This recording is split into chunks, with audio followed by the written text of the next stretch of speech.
We have to kind of take a worldview look at what work means and what labor means. From an Indigenous perspective, I would say work is something that you do with and for other people. That setting up a camp, hunting and providing meat and provisions for your family and for your community.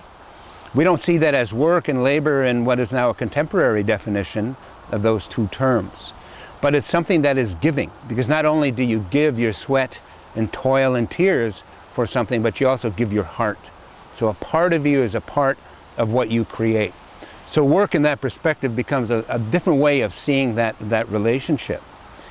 When I think about labor and work in the Western concept in terms of the relationship between Indigenous people and Canadians or settlers, if we want to call them that, goes back to even before Edmonton became Edmonton. Canada could not have been born without the sweat, toil, and tears and commitment of Indigenous people, bringing them out here, helping them building their forts, creating provisions, tilling fields, all this sort of work to create a relationship that was mutually beneficial. That's the origins when I think about it as to what labor and work and the history of labor and work between Indigenous people. And one example, as you pointed out, is with the Ukrainian people, the settlers, when they came here.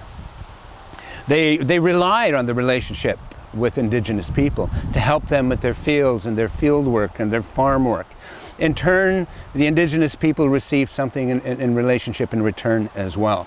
So there was a cross-cultural exchange between the two groups that was mutually beneficial. It wasn't until the politicians and the government showed up that started to build fences, which really metaphorically defined the relationship between the peoples. They created a fence, and on one side was us, and on one side were the other people. But before those fences were built, there was a relationship that was deep. There was a familial relationship. The obstacles were born in ignorance, and ignorance is one of the parents of racism and discrimination and prejudice. Those are three siblings that work together very well. And a part of the reasons why those exist is for the limitation of the access of wealth and status amongst Indigenous people. So that wealth and the acquisition of wealth and healthiness, or wellness, if you want to call it that,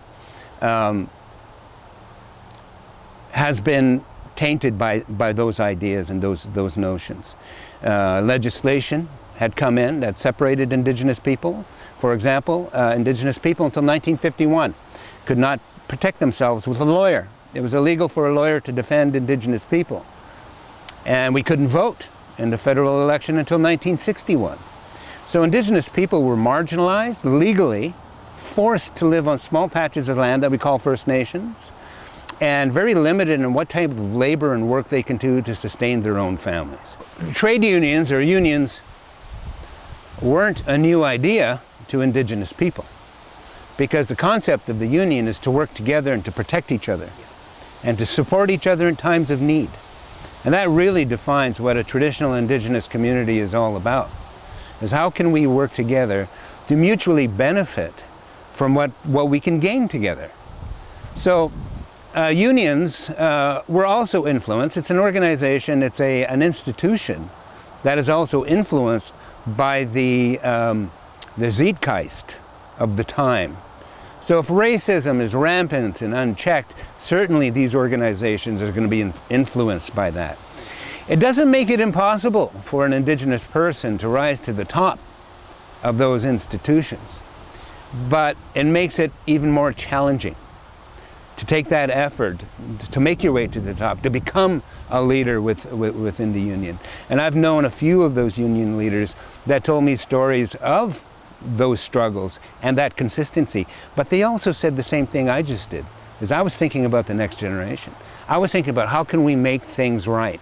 Because within our own history as Indigenous people, we know that this dysfunction of relationship that we call racism, discrimination, and prejudice is not normal for people to work together. So we have to work. And then my grandfather taught me again. He taught me a lot. He was a man of few words. And when he did speak, I listened very closely. He said, you know, it took 7 generations to get us in this mess. It'll take 7 generations for us to come out of it. And he said, and you're generation number 2. So he said, do the best you can. Move that flag forward. And then teach your kids well, and they'll pick it up and they'll move it forward. And that's the only thing that we can really do. But if you... A lot of people don't realize just how much Indigenous people had put into the creation of the city of Edmonton and this province. A lot of people don't know how many Métis helped build bridges and towers. The CN Tower, for example, built by Métis iron workers. Beautiful stories, working together and leaving something behind for their great-grandchildren to see in the future, showing them that nothing is impossible. And I think the more that we understand those contributions, the better that we can really respect each other. And that's really key. Edmonton has one of, if not the second largest Indigenous population. But it's not that we're just here, we're active. We're working in many different trades, in many different levels of government, and we're here.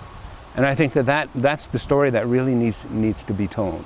Edmonton was not built by the settler. It was built with the settler.